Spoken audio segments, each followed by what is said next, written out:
তো আজকে কিন্তু আমাদের বাড়ি চিকেন রান্না হবে, তো সেই জন্য কিন্তু শুভকে ডেকে নিয়েছি। আর শুভ কিন্তু চিকেন রাঁধতে খুব সুন্দর পারে। চিকেনটা খেতে কিন্তু খুব টেস্টি হয়, আর দেখো দেখেই কিন্তু খুব টেস্টি লাগছে চিকেনটা।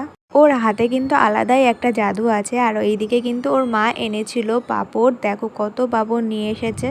আর এইদিকে নারকেল কোরানো হচ্ছে, কারণ নাড়ু বানাবে, সেই জন্য কিন্তু নারকেল কুড়িয়ে রেখেছে। তো তারপরে আমরা চলে গেছিলাম পুকুরে স্নান করতে। আর পুকুরে স্নান করতে গেছি, আর এরা দুজন কিন্তু আমাদেরকে খুব জ্বালাচ্ছিল, চোখের মধ্যে জল দিয়ে দিচ্ছিল আর নোংরা চোংরা এনে আমাদের গায়ে দিচ্ছিল। আমরা বারণ করা সত্ত্বেও আমাদের গায়ে দিচ্ছিল।